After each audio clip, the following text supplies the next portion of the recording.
السلام علیکم ورحمۃ اللہ تعالی وبرکاتہ۔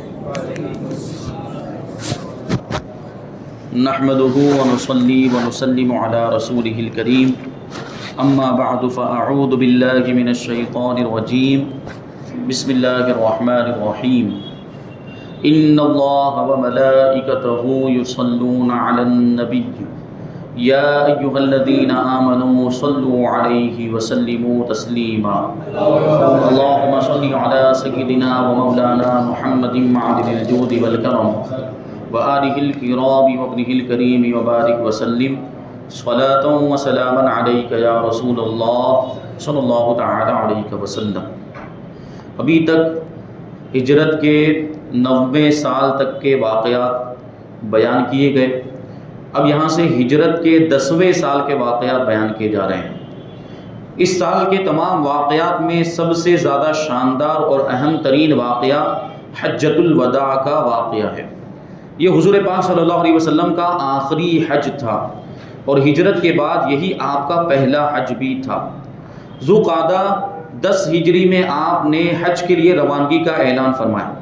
یہ خبر بجلی کی طرح سارے عرب میں ہر طرف پھیل گئی اور تمام عرب شرف ہم رکابی کے لیے امڑ پڑا، یعنی جہاں جہاں مسلمان بستے تھے عرب کے اندر، سب کو حضور پاک صلی اللہ علیہ وسلم کے حج کے لیے روانہ ہونے کی خبر پہنچی اور سب حضور پاک صلی اللہ علیہ وسلم کے ساتھ حج کرنے کے لیے بے چین اور بے قرار ہو گئے۔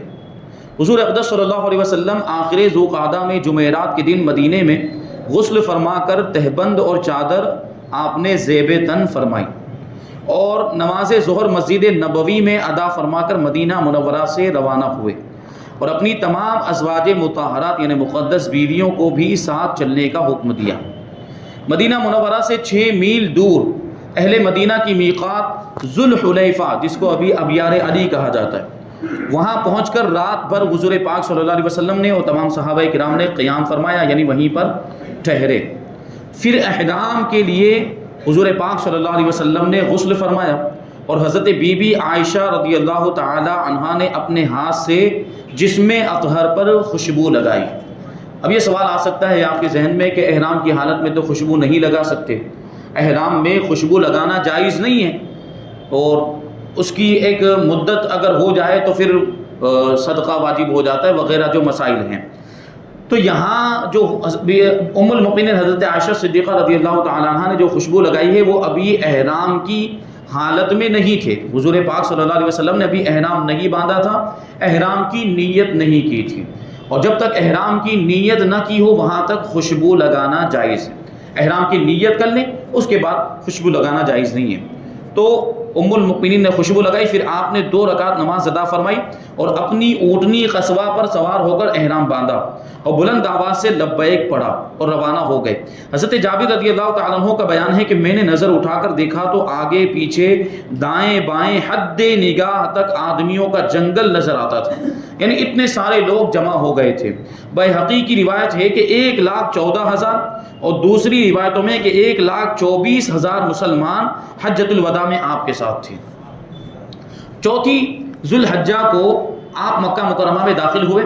آپ کے خاندان بنی ہاشم کے لڑکوں نے تشریف آوری کی خبر سنی تو خوشی سے دوڑ پڑے اور آپ نے نہایت ہی محبت و پیار کے ساتھ کسی کو آگے کسی کو پیچھے اپنی اونٹنی پر بٹھا لیا۔ فجر کی نماز آپ نے مقام ذی طویٰ میں ادا فرمائی اور غسل فرمایا، پھر آپ مکہ مکرمہ میں داخل ہوئے اور چاشت کے وقت یعنی جب آفتاب بلند ہو چکا تھا آپ مسجد حرام میں داخل ہوئے۔ جب کعبہ معظمہ پر نگاہ نبوت پڑی تو آپ نے یہ دعا پڑھی، اللہم انت السلام ومنک السلام حینا ربنا بالسلام، اللہم زد ھذا البیت تشریفا وتعظیما وتکریما ومحابتا وزد من حجہ واعتمرہ تکریما وتشریفا وتعظیما۔ اے اللہ تو سلامتی دینے والا ہے اور تیری ہی طرف سے سلامتی ہے، اے رب ہمیں سلامتی کے ساتھ زندہ رکھ، اے اللہ اس گھر کی عظمت و شرف اور عزت و ہیبت کو زیادہ کر، اور جو اس گھر کا حج اور عمرہ کرے تو اس کی بزرگی اور شرف و عظمت کو زیادہ کر۔ جب حجر اسود کے سامنے آپ تشریف لے گئے تو حجر اسود پر ہاتھ رکھ کر اس کو بوسہ دیا، پھر خانہ کعبہ کا طواف فرمایا. شروع کے 3 پھیروں میں آپ نے رمل کیا.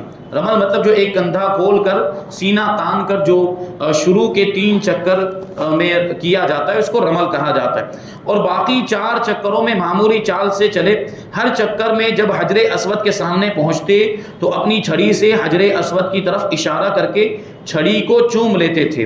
حجر اسود کا استلام کبھی آپ نے چھڑی کے ذریعے سے کیا, کبھی ہاتھ سے چھو کر ہاتھ کو چوم لیا, کبھی لب مبارک کو حجر اسود پر رکھ کر بوسہ دیا. اور یہ بھی ثابت ہے کہ کبھی کبھی رکن یمانی کا بھی آپ نے استلام کیا.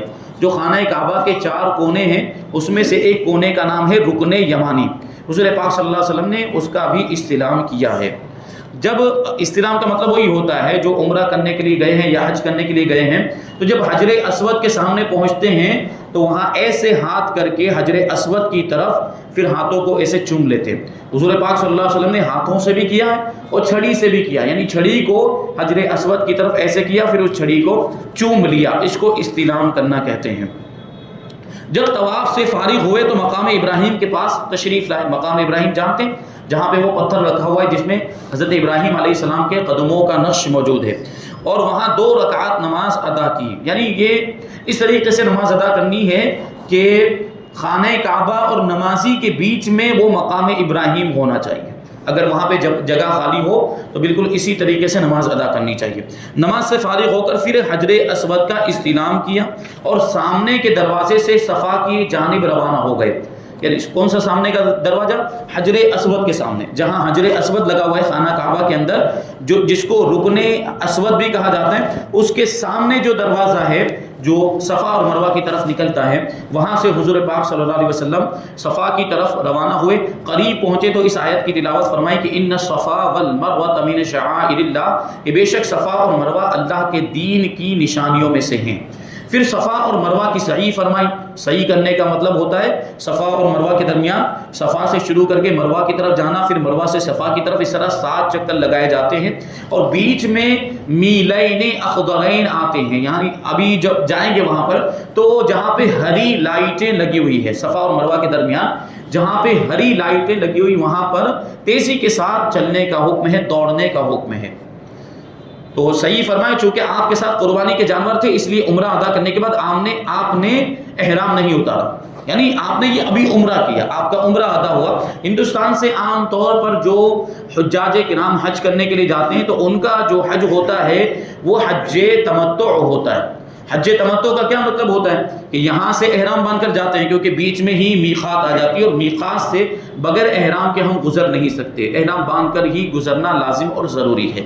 تو اب جاتے ہیں اور جانے کے بعد کیونکہ اب جب تک وہ عمرہ نہیں ہو جائے گا اور عمرے سے فارغ نہیں ہو جائیں گے وہاں تک وہ احرام کی پابندیاں جاری رہے گی. اس لیے ہندوستان, پاکستان, بر صغیر کے مسلمان جب جاتے ہیں حج کرنے کے لیے تو پہلے عمرہ کرتے ہیں اور عمرہ سے فارغ ہونے کے بعد احرام کھول دیتے ہیں, حلق کروا لیتے ہیں یا تقصیر کروا لیتے ہیں. یہ احرام کی پابندیاں یہاں سے ختم ہو جاتی. پھر جب حج کے ایام آتے ہیں تو پھر وہ حج کے لیے پھر سے احرام باندھتے ہیں. اس کو حج تمتع کہا جاتا ہے. لیکن حضور پاک صلی اللہ علیہ وسلم نے حج تمتع نہیں کیا تھا بلکہ حج قران کیا تھا. حج قران کا مطلب یہ ہوتا ہے کہ عمرہ اور حج دونوں کا ایک ساتھ میں احرام باندھا. اس لیے حضور پاک صلی اللہ علیہ وسلم نے دیکھیے عمرہ کرنے کے بعد احرام کھولا نہیں ہے, احرام نہیں اتارا. 8ویں ذو الحجہ جمعرات کے دن آپ مینا تشریف لے گئے اور 5 نمازیں ظہر, عصر, مغرب, عشاء, فجر مینا میں ادا فرما کر 9ویں ذی الحجہ جمعہ کے دن آپ عرفات میں تشریف لے گئے.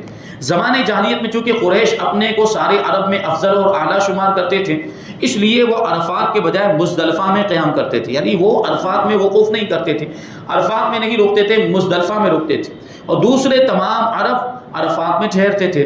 لیکن اسلامی مساوات نے قریش کے لیے اس تخصیص کو گوارا نہیں کیا اور اللہ عز و جل نے یہ حکم نازل فرمایا کہ ثم افیدوا من حیث افاض الناس, اے قریش تم بھی وہیں یعنی عرفات سے پلٹ کر آؤ جہاں سے سب لوگ پلٹ کر آتے ہیں.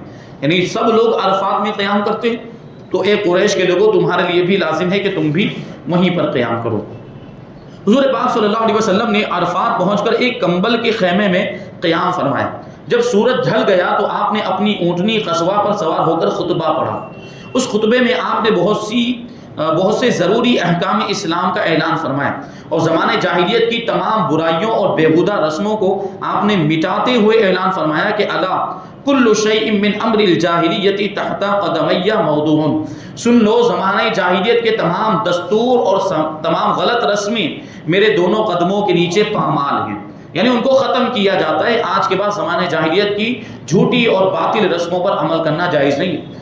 اسی طرح زمانہ جاہلیت کے خاندانی تفاخر، یعنی ایک دوسرے کو خاندان کی وجہ سے ایک دوسرے پر جو فخر کیا کرتے تھے، تکبر کیا کرتے تھے، ہمارا خاندان بڑا ہے، ہم زیادہ شرافت والے ہیں، اس طرح کی جو باتیں تھیں، یہ خاندانی تفاخر اور رنگ و نسل کی برتری اور قومیت میں اونچ نیچ وغیرہ تصورات جاہلیت کے بتوں کو پاش کرتے ہوئے اور مساوات اسلام یعنی اسلامی برابری اس کا علم بلند فرماتے ہوئے تاجدار دو عالم صلی اللہ علیہ وسلم نے اپنے اس تاریخی خطبے میں ارشاد فرمایا، ایھا الناس الا ان ربکم واحد وان اباکم واحد لا فضل لعربی علی عجمی ولا لاحمر علی اسود ولا لاسود علی احمر الا بالتقوی۔ اے لوگو، بے شک تمہارا رب ایک ہے اور بے شک تمہارا باپ بھی ایک ہے، یعنی حضرت آدم علیہ السلام۔ سن لو، کسی عربی کو کسی عجمی پر، کسی سرخ کو کسی کالے پر اور کسی کالے کو کسی سرخ پر کوئی فضیلت نہیں ہے مگر تقوی کی بنیاد پر، یعنی عرب کے رہنے والے لوگ عجمیوں پر فخر کا اظہار نہیں کر سکتے کیونکہ ان کو کوئی فضیلت نہیں ہے، اسی طرح عجم کے رہنے والے عرب کے رہنے والوں پر فخر کا اظہار نہیں کر سکتے۔ کوئی کالا اپنے آپ کو گوروں سے افضل نہیں سمجھ سکتا یا کوئی گورا اپنے آپ کو کالوں سے افضل نہیں سمجھ سکتا، کیونکہ یہ سب چیزیں جو ہیں یہ دنیاوی اعتبار سے تو برتری کی علامتیں ہو سکتی ہیں، لیکن دین اسلام کی نگاہ میں یہ کوئی فضیلت اور برتری کی بات نہیں ہے۔ اسلام کے نزدیک اگر فضیلت کی کوئی بات ہے تو وہ تقویٰ اور پرہیزگاری، جس کے اندر جتنا زیادہ تقویٰ اور پرہیزگاری ہوگی وہ اتنا ہی زیادہ فضیلت والا ہوگا، اللہ کے نزدیک معزز ہوگا، عزت والا ہوگا۔ اس طرح تمام دنیا میں امن و امان قائم فرمانے کے لیے امن و سلامتی کے شہنشاہ تاجدار دو عالم صلی اللہ علیہ وسلم نے یہ خدائی فرمان جاری فرمایا کہ ان دماءکم و اموالکم علیکم حرام کحرمت یومکم ھذا فی شہرکم ھذا فی بلدکم ھذا یوم تلقون ربکم، تمہارا خون اور تمہارا مال تم پر تا قیامت اسی طرح حرام ہے جس طرح تمہارا یہ دن، آج کا جو دن ہے یعنی حج کے جو ایام ہیں وہ، اور تمہارا یہ مہینہ یعنی ذو الحجہ کا مہینہ یہ حرمت والا مہینہ، اور تمہارا یہ شہر یعنی مکہ مکرمہ محترم اور حرمت والے ہیں، اسی طرح تمہارے خون اور تمہارے اموال بھی آپس میں حرمت والے، یعنی بغیر کسی قصور اور گناہ کے شرعی وجہ کے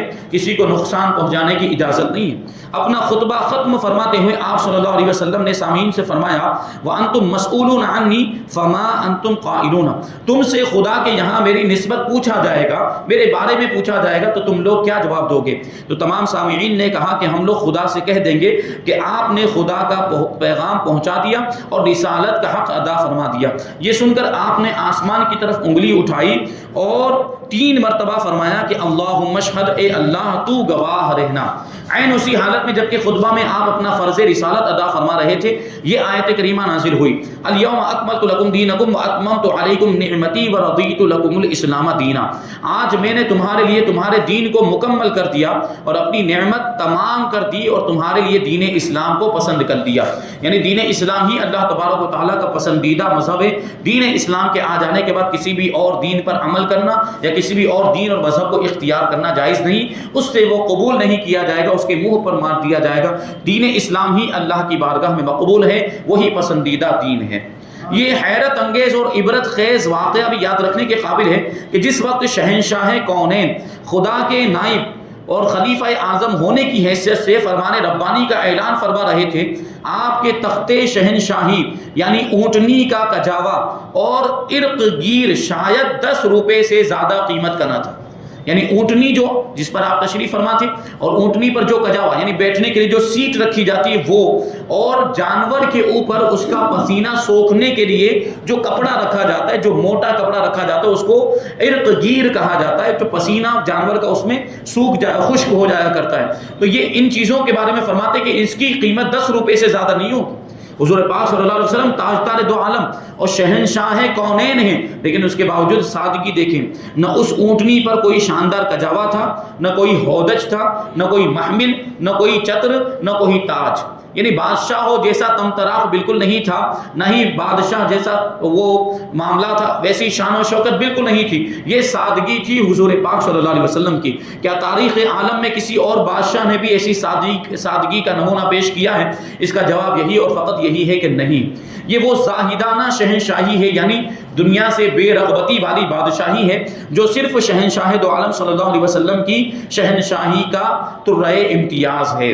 خطبے کے بعد آپ نے ظہر اور عصر ایک اذان اور 2 اقامتوں سے ادا فرمائی، پھر موقف میں تشریف لے گئے، یعنی ٹھہرنے کی جگہ میں تشریف لے گئے، یعنی میدان عرفات میں یہ 2 نمازیں جو ہوتی ہیں وہ ایک ساتھ میں ایک ہی وقت میں یعنی ظہر کے وقت میں ادا کی جاتی ہیں، اور جبل رحمت کے نیچے غروب آفتاب تک دعاؤں میں مصروف رہے۔ غروب آفتاب کے بعد عرفات سے 1 لاکھ سے زائد حجاج کے ازدحام میں مزدلفہ پہنچے۔ یہاں پہلے مغرب پھر عشاء کی 1 اذان اور 2 اقامتوں سے نماز ادا فرمائی، اور یہاں اب مزدلفہ میں یہ 2 نمازیں جو ہوتی ہیں وہ عشاء کے وقت میں پڑھی جاتی ہیں۔ یہ صرف یہ 2 مقام ہیں مذہب حنفی کے مطابق، انہی 2 مقاموں میں 2 نمازوں کو جمع کرنا جائز ہے، یعنی ایک وقت میں 2 نمازوں کو پڑھنا یہ وہاں پر جائز ہے۔ یعنی عرفات کے میدان میں ظہر اور عصر ایک وقت میں پڑھی جاتی، ظہر کے وقت میں، اور مزدلفہ میں عشاء اور مغرب کی نمازیں یہ ایک ساتھ میں پڑھی جاتی ہیں، یعنی عشاء کے وقت میں پڑھی جاتی۔ اس کے علاوہ کہیں بھی مذہب حنفی کے مطابق جمع حقیقی جائز نہیں، یعنی سفر کی حالت میں بھی اگر ہو تو ہر نماز کو اس کے وقت میں ہی پڑھنا ہوگا۔ ہاں جمع سوری جائز ہے، یعنی سفر کی حالت میں اگر ضرورت پیش آ جائے تو ہم یہ کر سکتے ہیں کہ ایک نماز کو مؤخر کریں، بالکل آخری وقت میں پڑھیں، اور نماز سے فارغ ہونے کے بعد جب دوسری نماز کا وقت شروع ہو جائے تو اس میں وہ دوسری نماز پڑھ لیں، تو دیکھنے میں لگے گا کہ دونوں نمازوں کو ایک ساتھ پڑھا گیا۔ جیسے عصر کی نماز ہم مؤخر کر دیں، ابھی مثال کے طور پر عصر کی نماز کا آخری وقت ہوتا ہے 5:10، عصر کی نماز کا وقت وہاں سے شروع ہوتا ہے، ظہر کی نماز کو ہم وہاں تک مؤخر کر دیں، یعنی 5 بجے مثال کے طور پر ظہر کی نماز پڑھیں، اور جیسے ہی ظہر کی نماز سے فارغ ہوں گے تو عصر کی نماز کا وقت شروع ہو جائے گا، تو عصر کی نماز پڑھ لیں، تو یہ دیکھنے میں لگے گا تو دونوں نمازوں کو ایک ساتھ میں پڑھا گیا، جبکہ دونوں نمازیں اپنے اپنے وقت میں ادا ہوئی۔ تو سفر کی مشقت کی وجہ سے، سفر کی ضرورت کی وجہ سے یہ کیا جا سکتا ہے، لیکن ہم وطن کے اندر موجود ہیں، ہم سکون کی حالت میں ہیں، اطمینان والی حالت ہے، کوئی بھاگا دوڑی والی حالت نہیں ہے، تو ہم مستحب وقت میں ہی ان نمازوں کو پڑھیں گے۔ مشعر حرام کے پاس رات بھر امت کے لیے حضور پاک صلی اللہ علیہ وسلم دعا فرماتے رہے۔ یہ مزدلفہ میں ایک درخت ہے، حضور پاک صلی اللہ علیہ وسلم وہاں پہ تشریف فرما تھے، اور سورج نکلنے سے پہلے مزدلفہ سے مینا کے لیے روانہ ہو گئے، اور وادی محصر کے راستے سے مینا میں آپ جمرہ کے پاس تشریف لائے اور کنکریاں ماری۔ پھر آپ نے آواز بلند فرمایا لِتَأْخُذُوا مَنَاسِكَكُمْ فَإِنِّي لَا أَدْرِي لَعَلِّي لَا أَحُجُّ بَعْدَ حَجَّتِي هَٰذِهِ، حج کے مسائل مجھ سے سیکھ لو، میں نہیں جانتا کہ شاید اس کے بعد میں دوسرا حج کر سکوں گا یا نہیں کر سکوں گا۔ مینا میں بھی آپ نے ایک طویل خطبہ ارشاد فرمایا، جس میں عرفات کے خطبے کی طرح بہت سے مسائل اور احکام کا اعلان فرمایا۔ پھر قربان گاہ میں تشریف لے گئے، جہاں پہ جانوروں کو قربان کیا جاتا تھا۔ آپ کے ساتھ قربانی کے 100 اونٹ تھے، کچھ کو تو آپ نے اپنے دستے مبارک سے ذبح فرمایا، اور باقی حضرت علی رضی اللہ تعالیٰ عنہ کو سونپ دیے، اور گوشت، پوست یعنی کھال، جھول، نکیر، یہ سب کو خیرات کر دینے کا حکم دیا، اور فرمایا کہ قصاب کی مزدوری یعنی جو کسائی ہوتا ہے اس کی مزدوری بھی اس میں سے نہ ادا کی جائے بلکہ الگ سے دی جائے۔ یہ مسئلہ یاد رکھنے کی ضرورت ہے۔ جب بقرعید کا موقع آتا ہے تو بہت سے لوگ جو جانور کا چمڑا ہوتا ہے یا جانور کے کچھ ایسی چیزیں ہوتی ہیں جو ہمیں ضرورت نہ ہوتی، ہم اسے اجرت میں قصائی کو دے دیتے ہیں۔ تو جانور قربانی کا جو ہوتا ہے اس کی کوئی بھی چیز اجرت کے طور پر نہیں دی جا سکتی۔